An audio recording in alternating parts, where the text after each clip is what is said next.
Hey guys, welcome to another episode of Trade Stock. I'm super excited for today's guest. We have someone in the podcast studio who has guided me, coached me, and has been a mentor to me for well over a decade now. You've probably heard him mentioned multiple times on this podcast. His name's Jonathan Goldhill. He was our business coach when we just went through that transition in 2015 that I talked so much about, going from that 1 million to 10 million over a few years. We're going to unpack that story and just talk about all that fun stuff. Jonathan also hosts his own podcast called the Disruptive Successor. You guys are going to hear a lot of words like disruptive and disruptors today. And Jonathan really was the seed of planting that disruptive mindset within my mindset and the K&D story that you guys are going to hear about. So without further ado, Jonathan, welcome to the show. Justin, thanks for having me. Looking forward to our conversation and reflecting back on the last decade and the growth, the inflection points, the transitions, the good times, the bad times. There were a lot of everything, and you've had a lot to share, which has been great watching you share it with your followers. It's been fun, and it has been a journey. And as we were talking about offline here before we got started, just some of those points of inflection where I had to change as a leader, where I had to evolve as a leader. And, as we were talking about that, I started to think the ability for the leader to change, the time it takes to go from a manager mindset to a leadership mindset, I think that's like the biggest constraint of any growing business. The faster the CEO can change, the faster the business can grow, because ultimately you set the ceiling. I don't know what you think about that, but that was just I think like you're a great case study in just understanding that if you're going to go through a business coaching program, if you're going to grow your business even without one, that your personal growth is directly correlated to the growth of your business, and that your business can't grow if you're not growing. And if you're not growing the people underneath you, the leaders and the managers, and coaching them to grow, then the business is gonna stall, it's gonna stagnate, or it's just not gonna grow at the accelerated pace. We're talking landscaping. It's a business that we're not talking about a software company where you've got to get venture capital and put it together really fast, and it's a new product, new market, you're a new entrant. We're talking about a mature industry, and so people have to grow in a mature industry in order to grow the business. No question about it. That's a great insight there, because oftentimes we do confuse our landscape industry with other maybe faster growing industries like the tech industry. But you're right, we are a mature industry, and for the business to grow, our people have to grow. Jonathan, you've coached must be hundreds, if not thousands of people. Is there a trait or something or a behavior that you see in your clients that are highly successful versus maybe people you coach for 6 or 12 months and never really get traction? Is there something that they exude or they have that seem to differentiate the people who can scale quickly versus those who kind of get stuck in that same loop? Yeah, I think, you probably are going to know the answer, so maybe I have to cloak it in some different words. But Pat Lencioni really nailed it when he talked about the ideal team player, and you guys really embraced it. You have to be hungry. If you're not hungry to grow the business, it's not going to scale. I wrote this book, Disruptive Successor, thinking I'm going to find a lot more disruptors out there that are second generation in a family business that really want to scale. But what you find is that so many next gens in a family business, they just want to keep it the way it is. They don't have the hunger. So that's one trait. Pat also talks about being smart. And like, if you can't master emotional intelligence and people smarts and figure out what your people need, each person needs something different, and make sure that they're in the right seats, then, that's going to be a really limiting, constraining factor. And then, the third thing is humble. Like any client that I've ever had that stayed with me had humility. And I know you guys embraced that early on as one of the core values. You've got to be humble. You've got to be willing to accept that there might be other ways of doing things, other ways of thinking, other ways of behaving and showing up that is going to empower you and empower other people when they behave like that. You've got to be humble.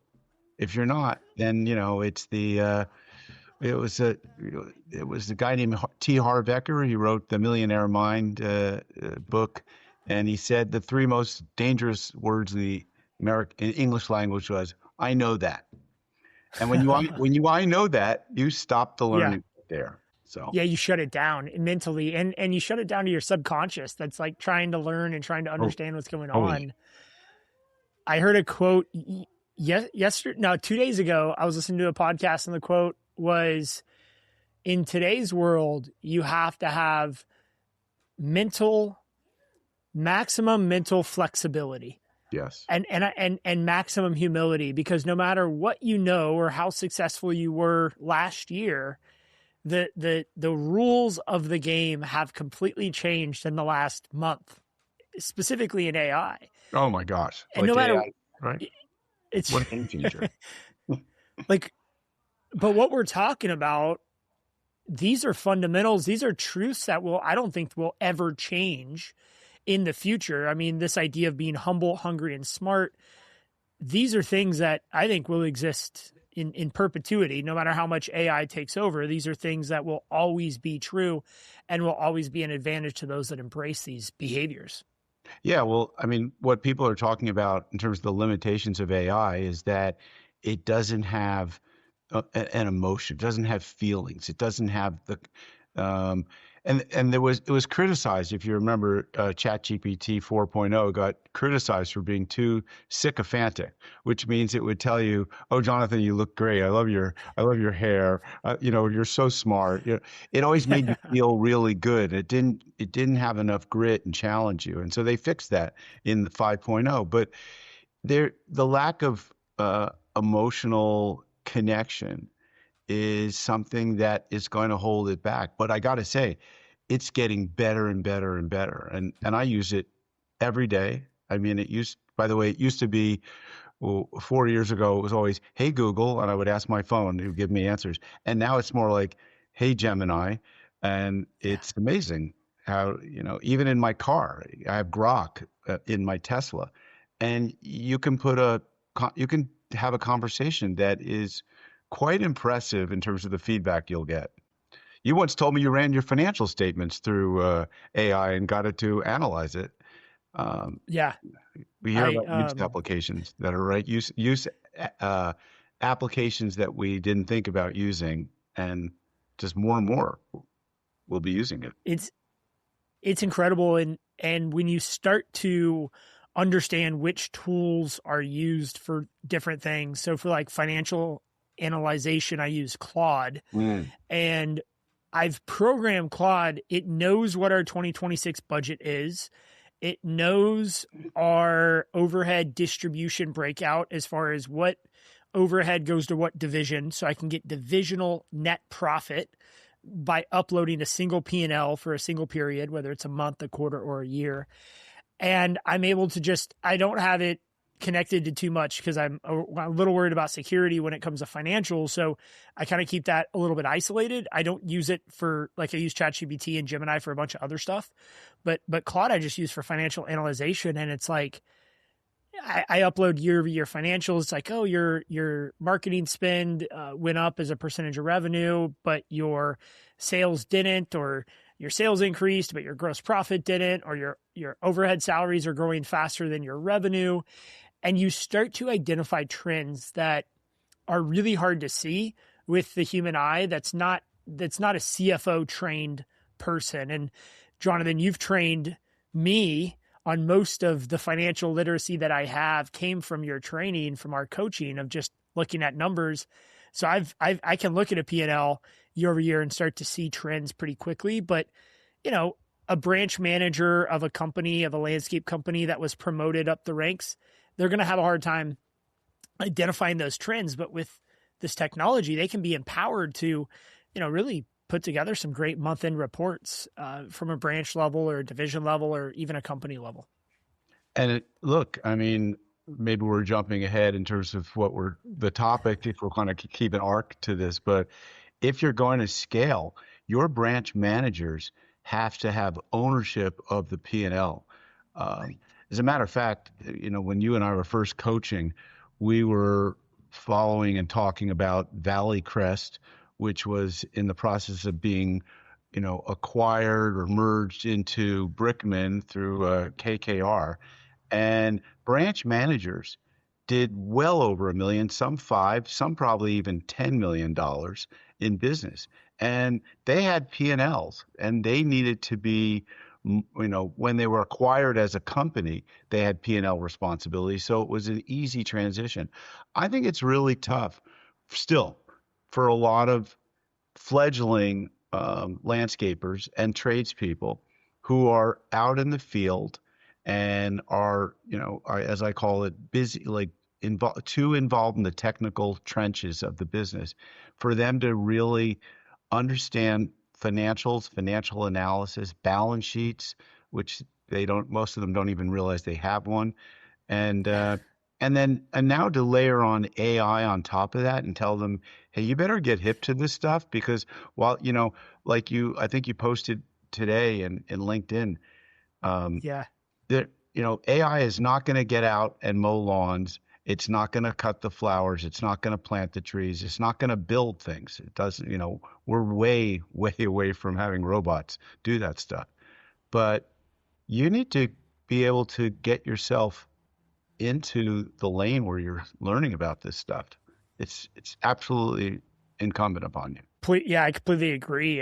And the difference between companies that embrace technology, software, AI today versus the companies that don't, it's not a huge difference. Like, I know a lot of pen and paper landscape companies that are doing just fine, but 2, 3, definitely 5 years from today, I don't know if you're going to be able to run a company at scale if you're not technology enabled, because there will be a $10 million company out there with 1 or 2 owners / managers / overhead people.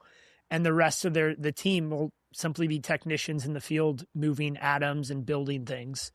And technology will run the HR, the finance, the invoicing, even the estimating and sales to some degree is going to be automated. So I think it is a pivotal point, like this 2026 through 2030. And I know 4 years seems like a long time, but in the grand scheme of things, it's just a blip in the business world. So I do think we're at that point where it's time to go all in and get on board. And it's hard to transition. What are you seeing as someone who's talking to operators in the mid-market, let's call it 20 to 100, $150 million in revenue, who are older operators in terms of the owners themselves? Are they embracing it? Are they learning AI? Are they, not using it at all? What's your take on that? Great question. So yeah, let's look at it like mid-market, the 10 to 100 million guys. They all are wanting to use it. And I think most of them are making significant progress on using AI. My biggest concern is it's we've talked about this over the years around productivity. They're very busy and they're using AI, but are they using it the right way? Are they doing the right things? Because we all know that you can be busy at work, and then the output of that work is not very significant to move the business forward. And I think I'm seeing the same thing in technology. There's a lot of inputs and everyone's like, hey, I'm doing all the right things. But when you start measuring the outputs of like how many hours were saved this week with technology, I'm not seeing a significant needle move there.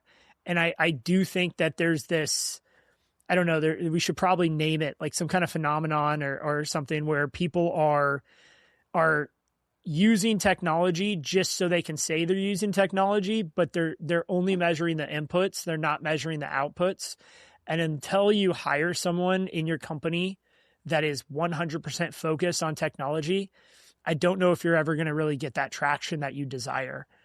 And I can compare this to HR.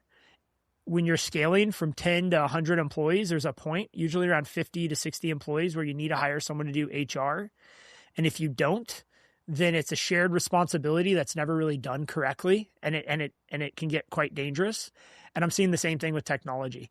I'm sure. And I you think just if you hired have, a new yeah, technology person, I understand. But, I want to suggest that we pivot.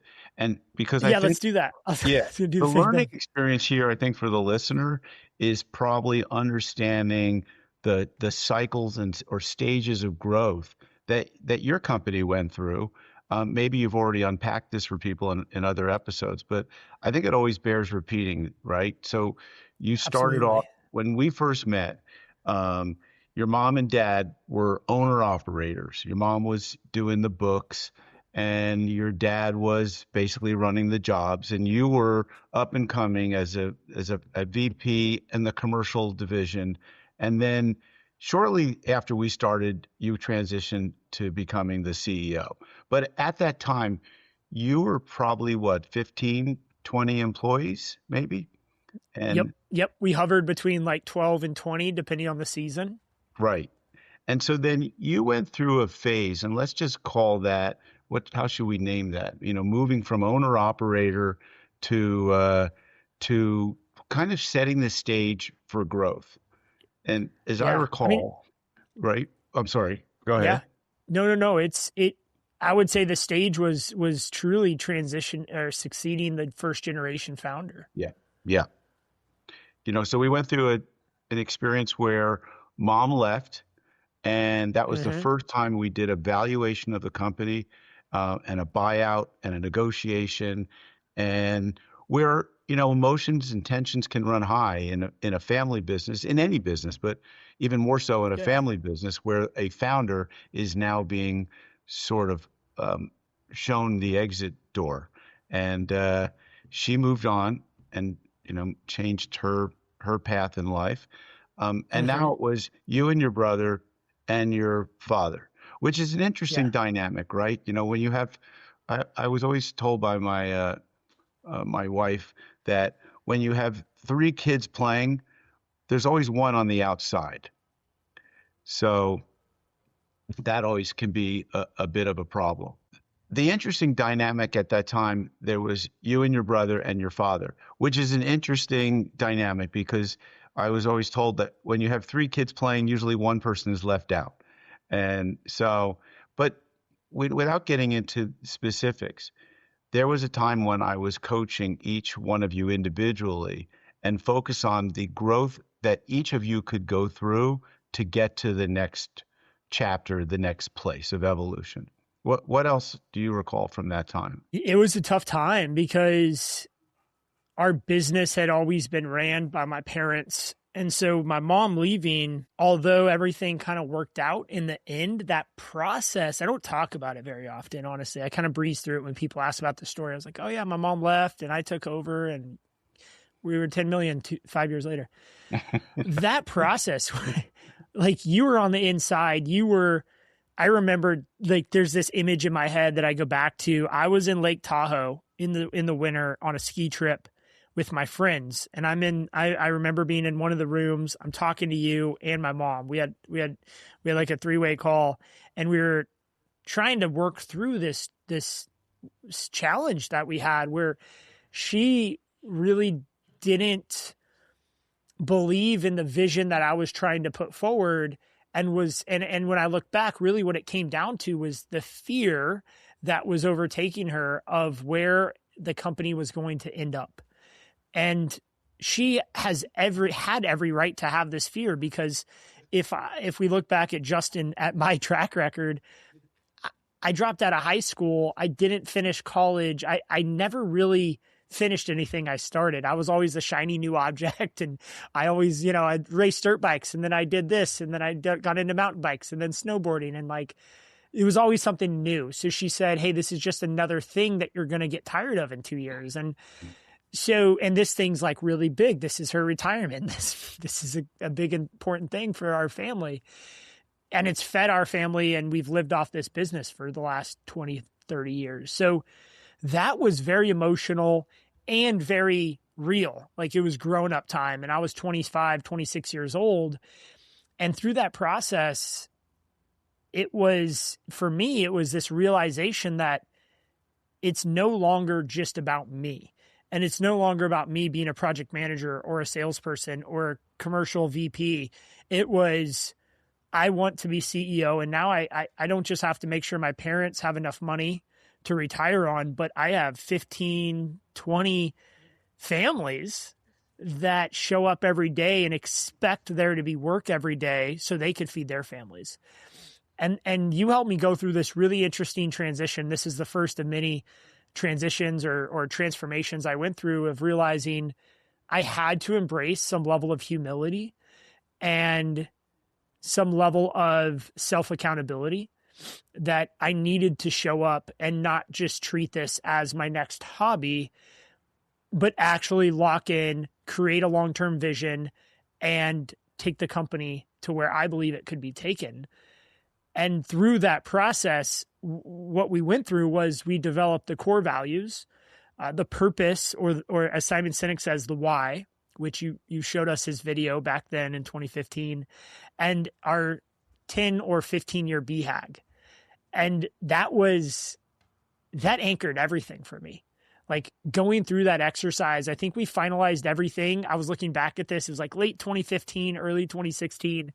We finalized the buyout. We finalized the agreement, and I moved into CEO officially. And then we laid out, our initial purpose was like to create opportunities for second generation immigrants. You're right. It was really interesting, but it showed where our heart was. Yeah. I was about to point it out, because that was where your thinking was at the time. And it sounded good, and you could have taken that purpose into any business, but we really worked that at an offsite planning session. We sat in the house, a bunch of us, and there was an aha moment when we came up with raising the bar. It just seemed like it was simple.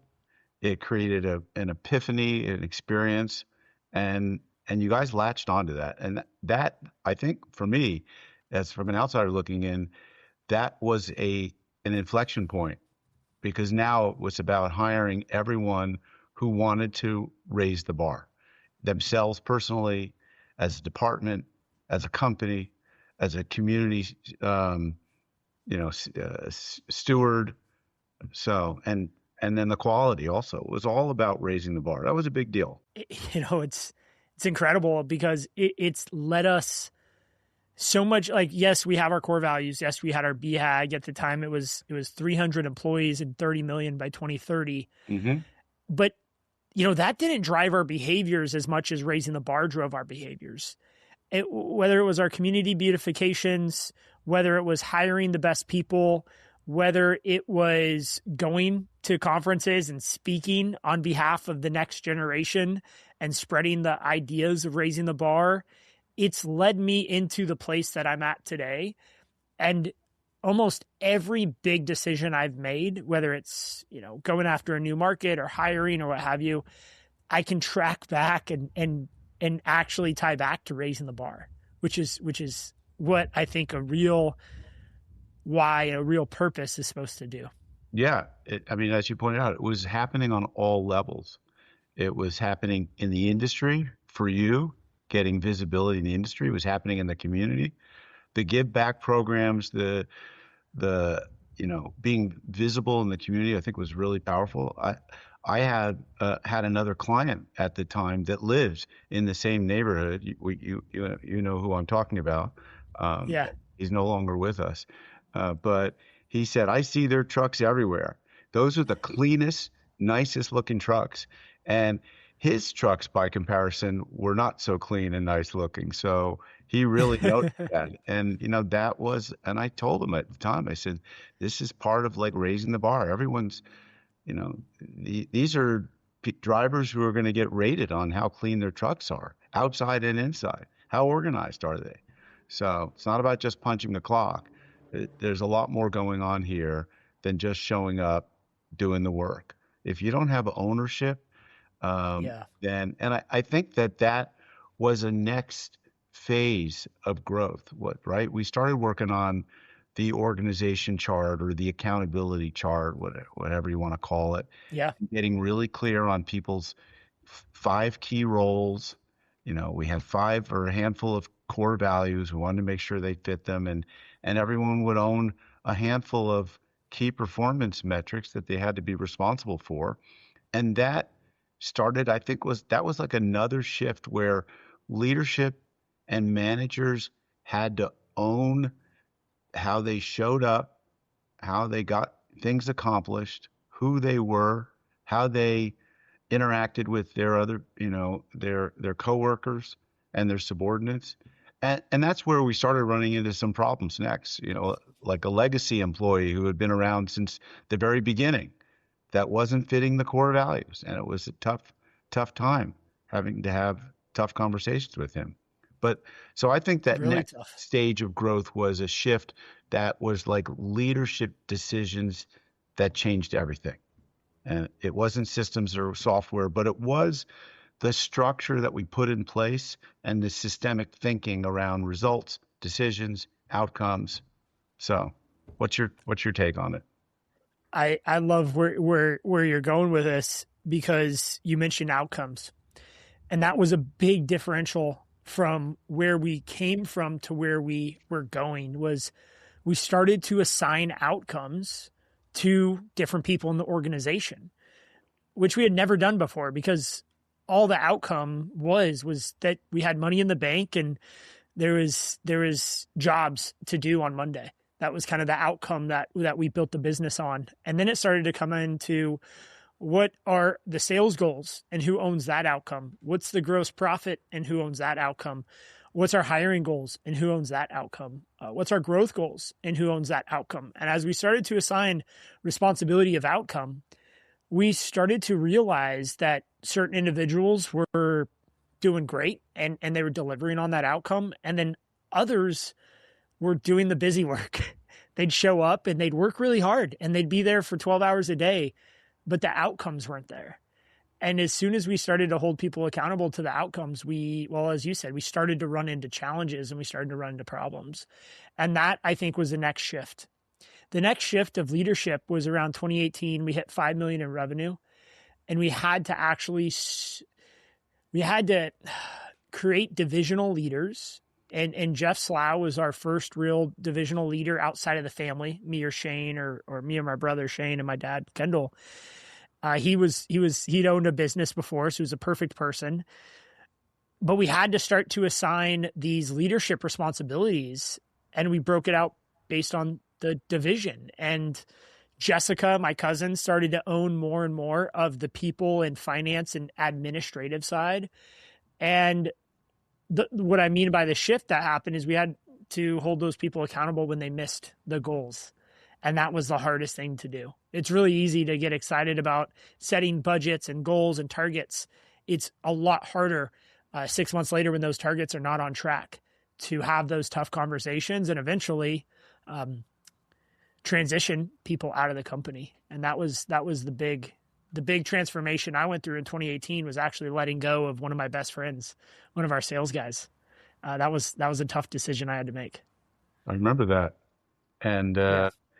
it wasn't the only company, and he wasn't the only person who was a good friend who had to be let go of. So, it was a little easier to rationalize it. Well, yeah, I think a lot, we look back sometimes on the hires that we made, and we didn't have maybe such a structured process when we hired those people. And then we look back and go, oh, I didn't really see that there was a pattern that kind of pre-existed here. I wasn't paying attention to it. And you write it off. Well, no one really gives honest references, so I didn't bother checking them anyway. So, that's a common problem and this business, any trades business, is really about people. And it's about making sure that there's enough supply of people to do the work, and that they have the right attitude, that they have that hunger, that they have the smarts, that they have the willingness to learn. Those are really important. So, you know, there was some periods where it was difficult letting go of people in that stage where you're at. Uh, and you can define it. I don't know. It could be $3 to $10 million, but I mean, it's never easy, but it's particularly difficult when you're smaller and more dependent upon these people, and you think that you can't live without them, but they're too expensive to keep, and you think Yeah. sometimes, they're too costly to lose. And so you have this debate, I think, for some people, and it's difficult time to let them go and move on and recognize that change is good for everybody. We just have to embrace it. 100%. And when you let go of those team members who aren't fitting, mostly it's the core values that they fell short on. It's not so much they didn't hit the profit goal, they weren't the best performing, because oftentimes they're actually pretty good in the performance side, but it's they don't show up on time every day. When they say they're going to do something, they actually don't always get it done. And they start to create this well, it's toxicity and a poisonous culture where you allow certain people to live by different standards based on who they are, how long they've been there, or their performance. And once you get over that and you let these people go and you start to bring in people who really live by the standards and uphold the core values and raise the bar, you start to grow, and you start to grow in a more, I don't want to say it's easier, but it's almost like this lighter feeling where you're not having to hold everything together yourself. You have leaders that are holding each other accountable. And I think that was our transition point, going from 5 to then 10 million, is when we really were able to build a true leadership team. We had a leadership team, I'm using air quotes here, at 3 million, but we didn't really have a leadership team until we were closer to 10 million. And even then we had to make some changes over the courses of the years after that too. But 10 million was the next big milestone that I think every company hits, going from 5 to then 10 million, where you have to really change your identity as a leader or a CEO. And you have to change the way you think about decision making. You got to make faster decisions. You got to make better decisions, and you've got to hold yourself to a higher standard now. Not just everybody else, which is pretty tough to do. Yeah. And, so culture becomes really important as you start to scale, because, and if we say culture is basically the purpose being baked in everywhere, the core values being lived by almost everyone, right? We want that it actually can get stronger instead of strained if you put enough emphasis. And I think when you started to go past the $10 million mark, and maybe we need to spend more time on why companies seem to get stuck at that, breaking through to from the 7 to the 8 figures mark, because I've seen it more times than not. But I think that you really leaned into culture a lot. And I think that made scaling actually a whole lot easier, because now you could step back and know that your best people are living the core values and they're doing their best to perform against their key performance indicators. And, we can't control the market. We can't control the weather. There are things outside of our control, but most of them are performing at the best level that they can if they're living the core values. Absolutely. And just to stay on that for a moment, that 7 to 8 figure leap, I see a lot of businesses, they run up to 7 million or maybe 8 million, and then they kind of sink back down to 5 or maybe 6 million. And they kind of end up in this little rut between 5 and, let's say, 8 million. Jonathan, in your experience, I mean, why do companies have such a hard time scaling past that point and eventually getting over the hill to 10 million in revenue?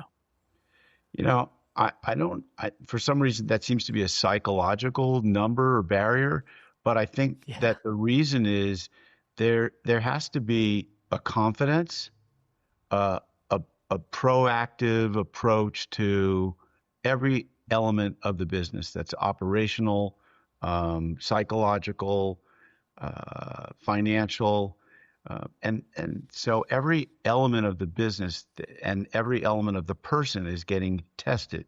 How confident are they that they can go beyond that level? Whatever, whether it's 20 million or 10 million or 100 million, and how accountable are they themselves, and are they modeling that for their people? So to me, it, that's what really matters is I think the one word is confidence, conviction, vision. Um, Yeah. that I think that's what I see and then you have to balance that with, am I still open to learning? Am I still realizing that I can be a mentor to other people and people can be a mentor to me? I don't know everything. When I know everything, then I kind of get stuck and I think also so many people, myself included, by the way, get comfortable in a certain way that their life is working. They get to a place and they go, Yeah. this is working. It's good. Don't don't try too hard because don't gamble. Don't don't push it. It's like it's good. It's working. Let's just keep it going. I'm stable, and and then other things come in the way, right? I've got kids. I've got family. I've got to take care. I've got to spend more time. I want to have work-life balance, and so you kind of try and create homeostasis. I think that change in and of itself is very disruptive for most people. And so they avoid change, and we avoid change, we avoid Yeah. growth because the devil we know is better than the devil that we don't know. And to have the courage, the conviction, and the confidence to try and push through to another level, it's not for everybody. It's not for the faint of heart. It's not. I think you hit it spot on. Thinking back to my journey, you have to make an identity shift that you are capable of being the owner, CEO, whatever your title is, of a $10 million organization. And I think a lot of people who start on that journey assume that the closer they get, the easier it's going to get. And the reality is, the closer you get, the more the imposter syndrome and more that voice inside of your head starts to yell at you that you're not ready, you're not capable. This isn't something that you've been trained or prepared for. So retreat back to safety, where you're making $500,000 a year and the kids are in private school and everything's going great and you've got everything in life that you need, and just stay there, because that is the safe place. And a lot of that has to do with the reduced profitability that you experience as you grow from 5 to 10 million. There's not a nice little graph that the more revenue you make, the more profit you make. And if you're doing 10% profit at 5 million, meaning you're making 500,000 in profit, then 8 million, you should be making 800,000, and 10 million, you should be making $1 million. The truth is, the margin compresses and you end up making less money at 8 or 9 million than you did at 5 million. And I think that scares the total, out of most owners, and they retreat back to safety. We just happen to be at such an accelerated point where it happened over the course of like 30 months.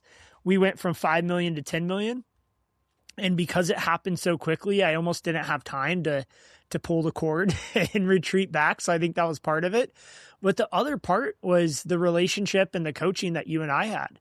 I mean, I had you to talk to every single week to work through those challenges and work through those issues. And we weren't waiting for the quarterly planning session or the end of year review or even the monthly review to talk about our shortfalls. We were talking about those every week. And then we were actually changing and implementing new things every 7 days. And I think that had a lot to do with our ability to get there very quickly and somewhat successfully. We had a little bit of a blip in between, like it was 2020 to 2022. We sat about 10 to 11 million, and that was the closest we came to bankruptcy ever. But we did get there, and then the next chapter is the next chapter. But I just wanted to share that experience. Yeah, well, I appreciate the shout out, but also there was a time when you not only invested in coaching for your staff, and but you got yourself into a peer group where you were surrounded with others to talk to really you got a sense of other people's businesses, other people's margins, other people's experiences, and you were the young kid in that group, and I think you realized that you had a lot more fire in your belly than maybe some of those other members, and yet you could still learn from the wisdom of the people in that Yeah. group. So I think surrounding yourself with peers in your industry, peers outside in other industries, and I think a third thing, because you did both of those, Yep. and you continue to do, I think, both of those. But the third Yes. thing, and I believe you also continue to do, is you found mentors.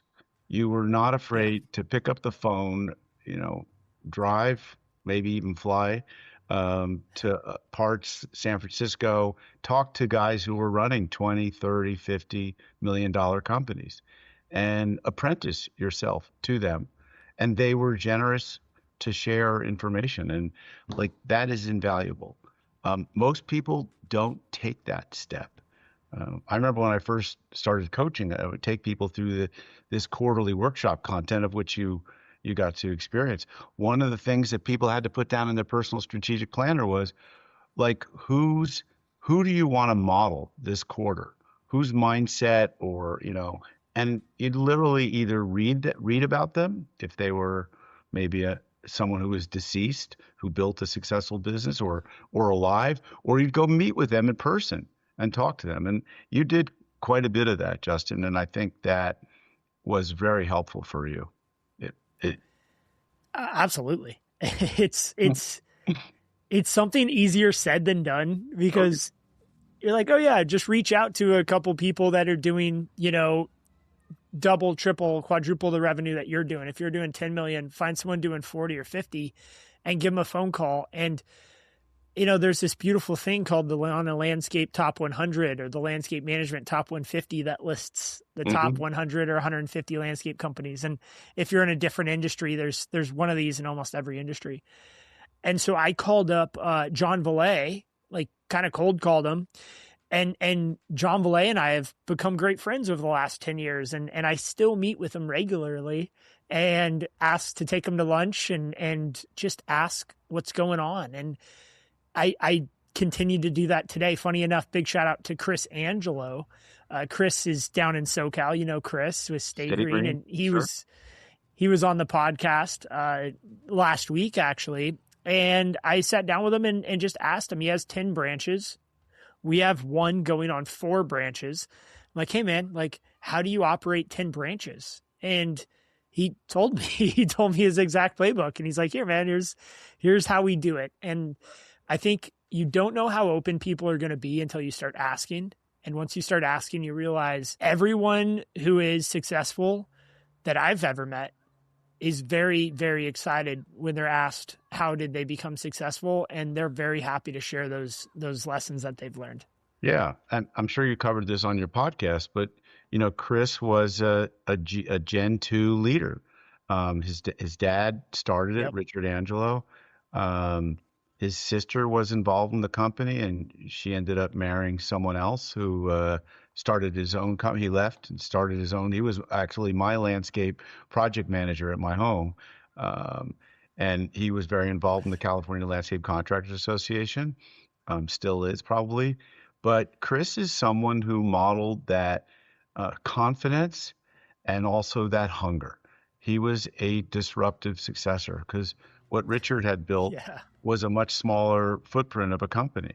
And he surrounded himself. He got involved in Bruce Wilson's peer group and, participated in that. And, he was, Chris was active in CLCA. And, so I don't know what the actual formula or ingredient, of what makes a disruptive successor exactly. I've been talking about it for 5 years, but Yeah. and for you, it ignited at a certain point in time. And maybe it was that conversation with your mom when she was like, Justin, is this just another thing? And, and, something switched for you, right? It It's did. like you can, you know, it, uh, I think Tony Robbins says something to the effect of, you can change in a moment. Um, you just have to have the sort of that recognition that you've been leading up to it, and maybe the ways you've been doing things or the identity that you've had, you realize it's time for a switch, and you just make that decision. And a lot of people don't ever come to that place. Interesting how quickly things can change and how fast you can go from just one mindset, one identity to another. It really is a flash moment. It can happen in a second. And I do almost track things back to that conversation with my mom. And sometimes all we need is someone that you love and care about to doubt you. And it seems counterintuitive because we want the people who love and care for us to support us unconditionally. But sometimes the best thing they could do is actually question you completely. And you have to change to, I don't want to say prove them wrong, but in a way, prove yourself right. Yeah. And my mom is, and really has been, I mean, we went through a little bumpy thing there for a year or two, but like, she has been my number one supporter and is to this day. And it's amazing that sometimes that's what it takes. The people you love and care about, to challenge you and for you to then say, okay, watch this. Yeah. Well, shout out to your dad too, by the way. If you are, if you Talk are about a humility. Yeah, I mean, if you're a next generation person in your family business, and if your mother or father is holding on really tight to the way the business is going to be run, um, that frustration is going to build, and unless you can communicate that in an open and honest way, and get them to let go of the steering wheel or the baton so they can pass the baton and you can take it. Your dad, shout out to him, really, he's a very humble person, and he he pushed back with you, but he gave you a lot of rope to go out and make this really much bigger, and he's benefited greatly from that. So Yeah. but It's, you had to sell your vision often to him, I'm sure. And sometimes it felt like, it can feel like your father is in the way, or your parents are in the way of what you're trying to accomplish. So, absolutely.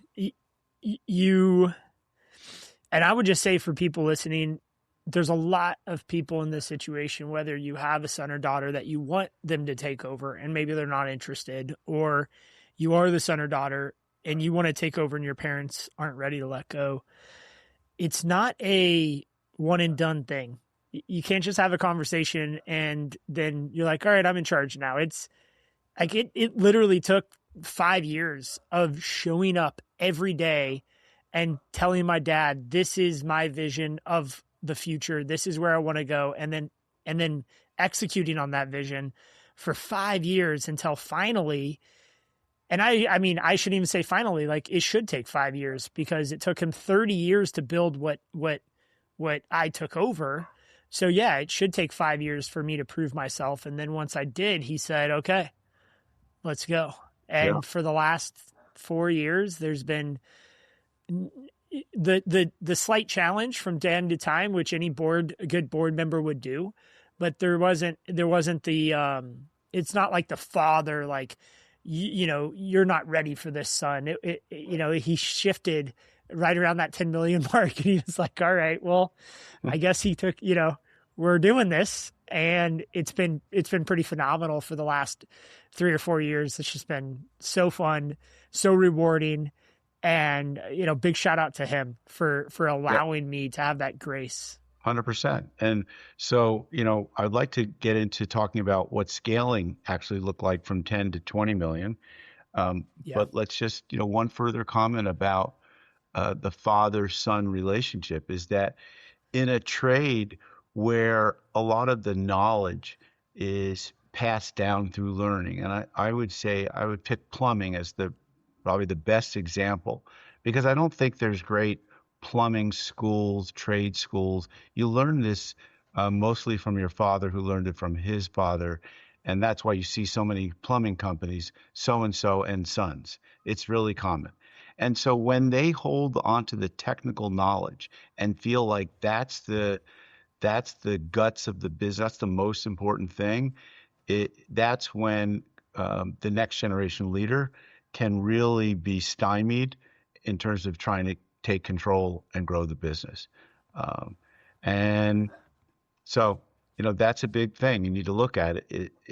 Am I working for a parent who's not going to let go? And I've had people I've known through Entrepreneurs Organization and other groups that ended up just leaving the business and doing something Yeah. else on their own. Maybe even similar, and that can create a lot of tension. It's best when they go out and do something different, and because there isn't that emotional heat. But you've got to assess that. Is that going to be so? Is this person going to let go? All right, so let's talk about this third stage, right? So this third Yeah. stage where you've really now you're you're metaphorically and literally flying, like your wings are out and you're Yeah. outside the business a lot. You're in the industry, you're talking to colleagues, you're talking to mentors, you're actually speaking, you're giving back, um, and you're managing the business, but you've pushed down leadership and ownership almost. And I'm not talking actual equity, but I'm talking about accountability, like an ownership mindset. And what were some of the setbacks maybe in doing that, or where was it difficult? Or maybe where did you feel like you maybe did it too soon, or wherever you want to go with this, where was it like Yeah. this is really freeing and I feel like this is really speaking to me. It's a lot It, to unpack there, right? yeah. Yeah. We'll unpack it one step at a time. So first, getting to 10 million was one thing. Getting to 11 million was actually a whole different thing. Mm, And what I realized is the team I had built to get us to 10 million, not only were they not capable of keeping us at 10 million, they were not capable of getting us to 11 or 12 million. mm, And, in a way, I burnt some of the team members out. I mean, literally, they were not mentally there to go to the next step. They started to abuse alcohol, abuse substances, and we really had to rebuild. And I think I can't take all the credit for that. COVID had a pretty big impact on people's mental stability sure. and their utilization of substances. When you're at home all day, it's pretty hard to ignore the liquor cabinet. So we had to turn over the entire leadership team. The only one person besides family that stuck is Jeremy Ross, who's still with us today. But other than him, the entire leadership team transitioned out, and some were easy, some were tough. All of them left us with a gap that one of us had to fill. And then over the next year, from 2021 to 2022 is when we rebuilt that leadership team pretty close to where it is today. And we were able to do that with a few key hires. I hired an integrator or COO, John Went. He really helped bring some higher level operation guidance to us. We went through a few different HR people and ended up not ever hiring an HR person. That was something Jessica ended up taking, and we actually got rid of HR in K&D, and it doesn't exist. We call it employee success team now, which is Mm, kind of a fun thing. I like We that. hired a new finance person, and finance and HR were always married under one person, and we thought that just couldn't continue. So we found a true finance person versus like a all around kind of multi-team player. And we got really serious about what we wanted to do as our vision and getting ourselves to that 30 million mark. Once we got the right leaders in place and we got the vision in place and we got the expectations in place, we started to really grow, and we grew quite quickly. We went from 11 million to 17 million in about 2 years. So there's that big pop. We had it from 5 to 10, and then we sold out a little bit at 10 million. And then we were able to go again from 11 to 17 million in about 2 years. And then we had another little bit of an inflection point. And that was when me and my brother stopped seeing eye to eye about the future and the acceleration of the growth of the business. And we ended up parting ways, and he ended up taking a buyout from the company. And I think that was really healthy for us. It was very difficult. Jonathan, you were there through a lot of that and helped us with that. And we're in a great spot today, him and I. And I think if we had stayed in business together, I don't think our relationship as brothers would have continued in a positive direction. So all to say, there was a lot of transitions, and what got me to the point where I had that flexibility ultimately was the right leadership team, which we now have in place today. And it is so fun to see and so fun to work with when you have leaders that are smarter, more capable, and more experienced than you in each one of the areas that they are specializing in, which I truly feel like we have that today.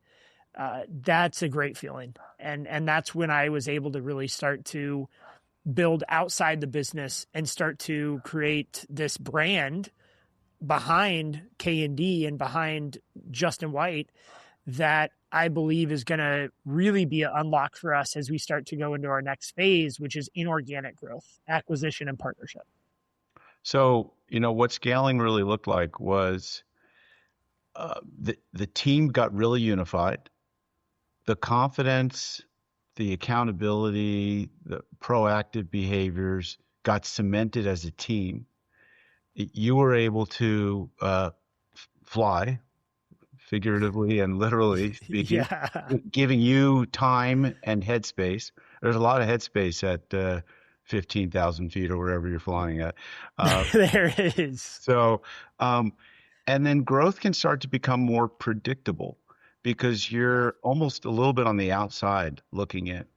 And I want to go back to the time, the difficult and challenging time when you parted ways with your brother, or talking to any trades organization where they're having a difficulty. And I'm finding that I'm being called more and more into situations where siblings or in-laws are in business together.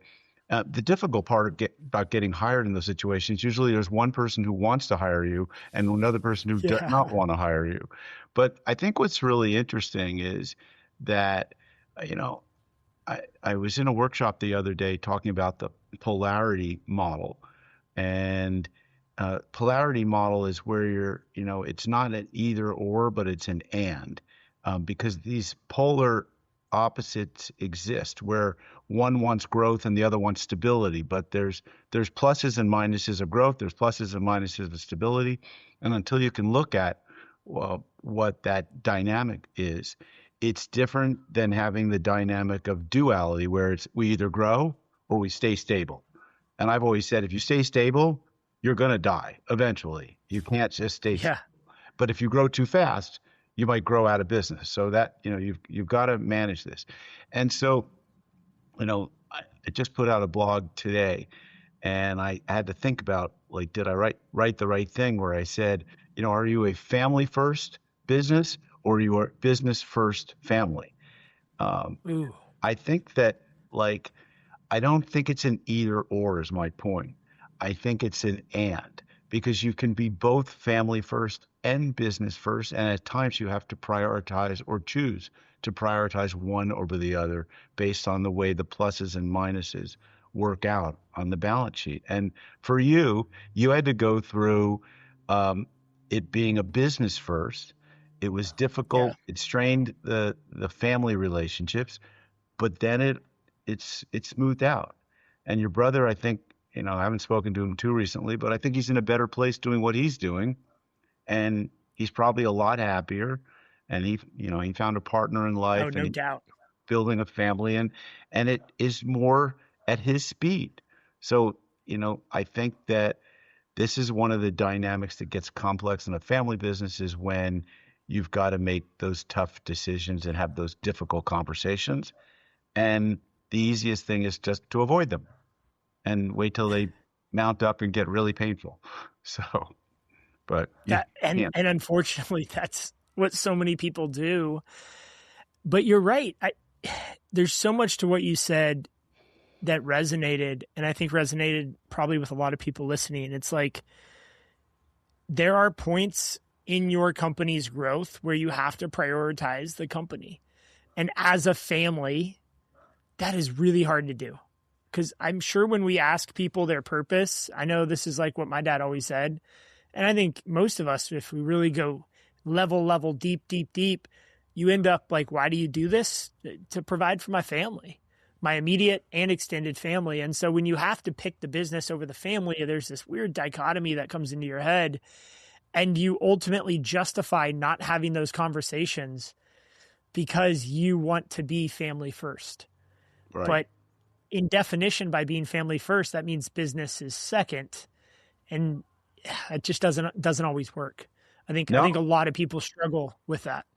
Yeah, well, I mean, and if you look at family businesses in India, a poorer country by and large, Okay. like 97% of all businesses are family businesses because that's the economic unit you have to take care of. And it's not Yeah. about like what do you want to do, son or daughter? Do you want to go off and become a programmer? I mean, you or something, you that's technology related. Let's say you have to be in the family, but as families grow, they start to and get more successful. They've got to normalize choices for family members to opt out, because if they're That's just huge. posting, if they're using substances, if they're not showing up to work with that ideal team player mentality, then they're they're ripping themselves off and they're ripping off their family members. That is so well said. And living through that with my brother and my mom, it feels really, what's the word? It feels like it feels very backstabby, or like you're doing something bad when in the moment. And then in reflecting back on both my mom and my brother leaving the business, that was like the best case scenario, because had they not left, the business would not have grown. We would have resented each other, and they might have still left, but maybe we wouldn't have been talking, or maybe worse off, they stayed and the business ended up failing because we all gave up on each other. And I think we see that in some businesses. And so the it, it's kind of funny when you think about it, but like the kindest thing you could do for your family, and the most supportive thing you can do, is create off ramps at different points and encourage people to potentially take a time away from the business or explore another opportunity, and create on ramps back onto the business in the future, and allow that to be somewhat of a flexible opportunity for them. Because without those off ramps and on ramps, you'll most likely never achieve the fullest potential of your ability or your capacity, or potentially your team's capacity. Because at some point you have to start thinking beyond the family when you have 100 or 200 employees. Yeah, I mean, look, back to that polarity model of thinking. If you have just people, if you just keep pushing on the same people and they're not bought into the what you're trying to accomplish in terms of goals, then you're going to have a lot of burnout and you're going to have a lot of turnover, right? And on the flip Yeah. side, if you don't have people who are adapting to change and growing, you're going to lack innovation, and you're going to lack, the willingness to add new products or services or go into new markets, or implement an important customer relationship management program or an estimating program, which these programs are game changers also for businesses. And I know it was for you when you brought in a Absolutely. really sophisticated job costing, estimating, labor hour management tracking system. I mean, it was so important. And if you weren't innovative with technology and willing to be, forward thinking, you'd probably still be stuck at $10 million. Yeah. Yeah. Which wouldn't be a terrible thing, No. in the big scheme of things, right? That's a great business, but we've created this vision where, we want to grow K&D to $1 billion company. And that's our vision. That's our ceiling. That's what we've established as our BHAG. And so to get there, there's going to be sacrifices. And I've openly said, as soon as I'm not the right person to be the CEO of K&D Landscaping, I need my leadership team, I need my board of directors to speak up and say, hey, Justin, it's time to find your successor. And maybe that's in the back of my head. I'm always going to be prepared for that, but I'm going to do everything possible, if I believe I'm the right person, to ensure that the company will never outgrow me. And that's like that dare, kind of like my mom saying, is this the newest thing? That's kind of like my new fuel of I don't want to let this business outgrow me. Whether we grow to 50 million or $1 billion, I want to make sure that I can always have the choice to be the chief executive officer. Yeah. And you have to check in with your people also, because if throw out a vision of, well, we were going to be, 30 million by 2030, which is still another 4 years away, at least four. Yeah. And that's still a big jump. Now suddenly we're talking about $1 billion. Hey, wait, I'm a department manager and I'm not signed on to that, and now you've got to figure out, are you being realistic? Is it possible? It, you know, do they want to be part of this journey? And what does that look like? And maybe it's just symbolic. It's like, we're going to grow, we're going to grow, we're going to grow. You are going to have to keep growing. And sometimes you're not going to be in the right seat for that growth, but it doesn't mean you're not a valuable player. You're just not going to be, on the all-star team. Yeah. And it's like, it takes like a year, I think, of any good BHAG. If it's really a BHAG, it takes a year of one-on-ones and whiteboard sessions to make sure everyone understands that you're legit about this and there's a plan behind the number and you can communicate that. Because for the first year of laying out that BHAG, I introduced that in January of 2025. Mm-hmm. So we're at like month 13. And I feel like our last planning session in January, I finally got everyone to say, okay, like I'm 100% on board with this BHAG. And some people had to leave or left on their own accord because they didn't really align with where we were going last year. But I would say everybody today, all 30 plus overhead team members, management team members, outside of crew leaders, they believe in it and they see themselves in the future state of our company. But it takes a year, at least a year, to roll something like that out. You got to be careful. It doesn't happen in one meeting. I think people make that mistake. Yeah, that's amazing. So, you asked me to put together some trade secrets that aren't in books. Yeah. I actually have a few of them that I've mapped out. So I thought I'd share them. Let's hear it. So one of the, just taking, the first one is, I think, maybe the most powerful for landscapers, and that is that the real profit isn't in the projects, it's in the leadership bench. And we kind of covered that already earlier, but the companies at scale aren't the ones with the best equipment or the biggest jobs. And kudos to you for, by the way, going all electric. I think that's so forward thinking of you.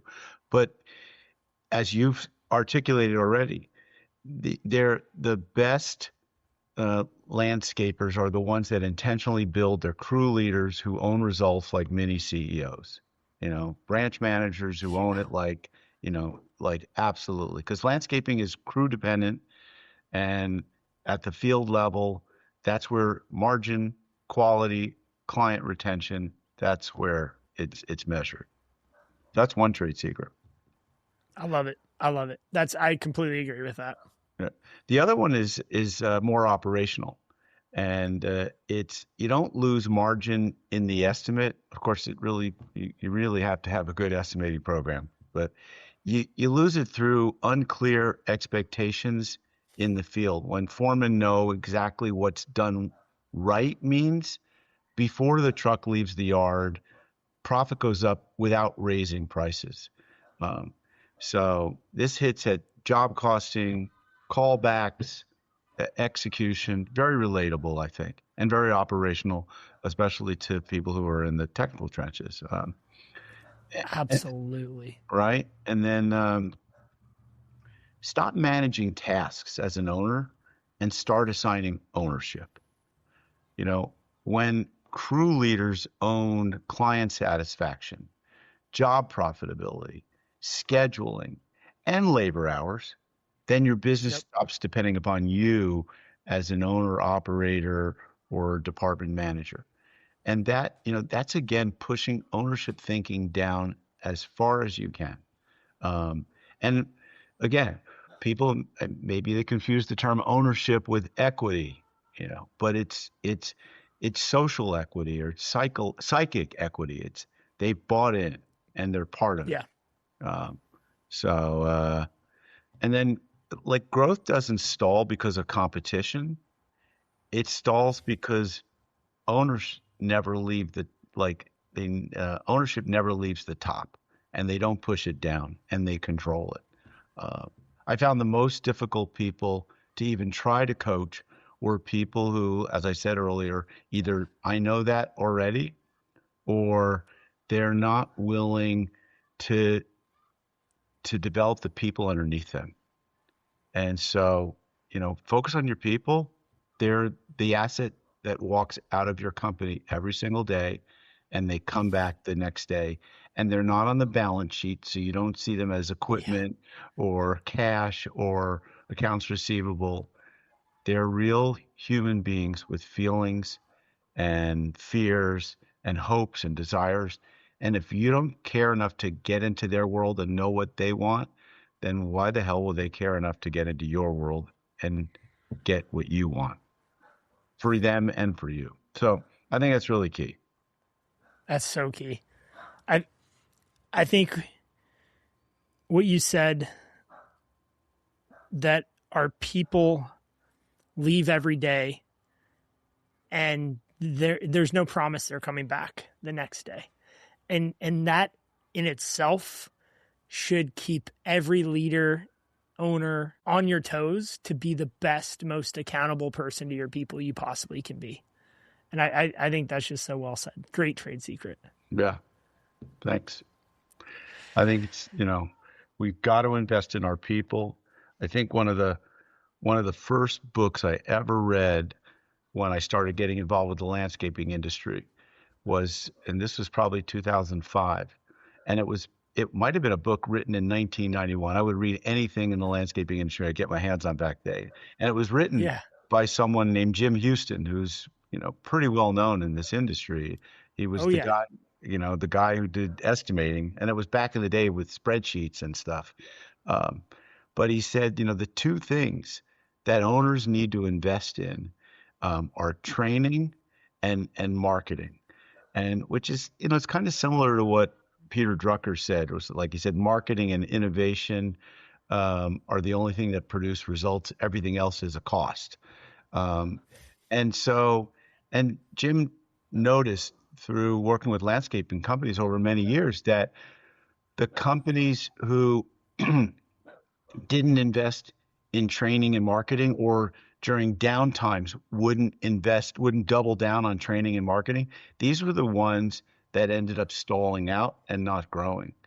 Um, so this, training, whether you call it coaching or learning, is so important to the vitality of the individuals in the business and the business itself, that you've got to go all in. Oh So yeah. And and managing isn't coaching. I no, think that's something most people mistake is, well, I'm holding my people accountable and I'm managing them, and that's not training, that's not coaching. And I think some people miss the fact that You have to take time in your one-to-ones. Hopefully you're having those. I think that's the best opportunity to coach your team. And Yep. that's like, I just want to say one quick thing. I know we're going to wrap up here. Those fundamental things that you helped us understand 10 years ago, like core values and have a purpose and one-to-ones and quarterly meetings and weekly meetings. I mean, it's so interesting to see how important those things are and how most of the landscape industry is finally catching up to those.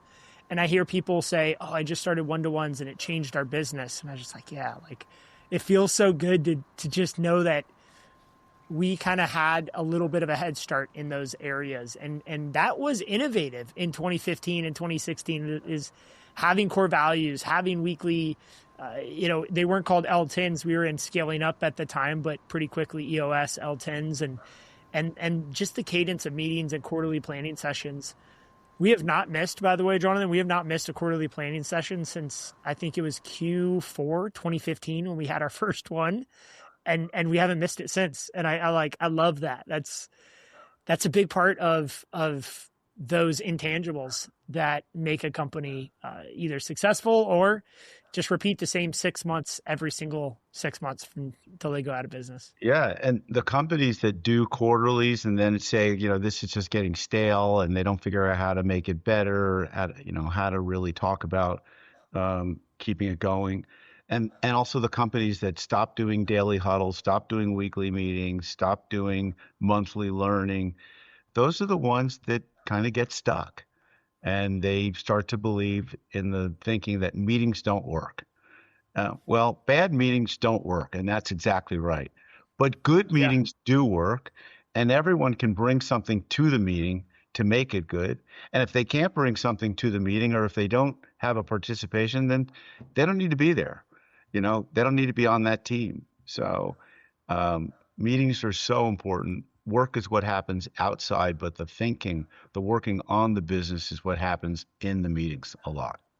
So important. absolutely. Yeah. So important. And I think in the day and age that we're in with technology, I see more and more people avoiding meetings and using Slack or Teams or email to communicate, which there's a place and time for both. And there are meetings that could have been an email, but those meetings, they're an opportunity to brainstorm together. And if all you're doing is communicating back and forth transactionally in a meeting, then you're probably not having the right meetings. The meetings should be times to brainstorm, create ideas, solve big problems, solve the biggest limiting factor in your growth, and then implement those solutions. I think that's what we've learned over the years through our process. Yeah, and working on team dynamics to make sure that there aren't elephants in the room that aren't being discussed, topics, meaning, or people who are avoiding participation or controlling the meeting and the direction of the meeting. I mean, so much emotional intelligence and communication, especially in family businesses, are just absolutely critical to success and critical to have the next generation carry the ball forward. So, Absolutely. So we unpacked a lot in this podcast. This was awesome. Thank you so much for coming on. Thank my you pleasure. for your leadership and your trade secrets and everything else. As we land the plane, I just want to ask if people are listening and want to follow you, or you have a book out, The Disruptive Successor, you have your own podcast, The Disruptive Successor. What's the best way for people to find you? Is there a website, or how can people get a hold of you, John? Yeah, I mean, the best place is really to go to my website, thegoldhillgroup.com. There you can check my book. You can also check my new ebook, which is called The Family Business Trap: 11 Uncomfortable Truths That Will Save Your Business and Your Relationships. You'll find a new video series we're putting up there on each one of those uncomfortable truths. But the website Nice. really has a lot of content. It's informative. If you're more comfortable on LinkedIn, reach out to me through there. Fantastic. All right. Well, guys, you heard that. Thegoldhillgroup.com. We'll put that link in the show notes. So if you're listening to this or watching this on YouTube, just scroll down, click on that link. It'll take you right to Jonathan's website. And if you guys want to ask me any questions about working with Jonathan, reach out. More than happy to share my experience. And Jonathan, it's been an honor to have you on Trade Stock, and I look forward to the future of family business and what this next revolution of family business and technology and everything brings us. So thanks for sharing everything today. I'll enjoy watching your journey as you continue to unfold yourself in the business. It will be a journey. That's a promise. All right, guys, take care. And thanks for tuning in to another episode of Trade Stock. We'll catch you on the next one. See ya. Thanks for tuning in to Trades Talk, where the next generation of disruptors comes to raise the bar. If you got value from today's episode, share it with someone in the trades who's ready to level up. For more tools, insights, and community, follow host Justin White and join the movement at jwhitegroup.com.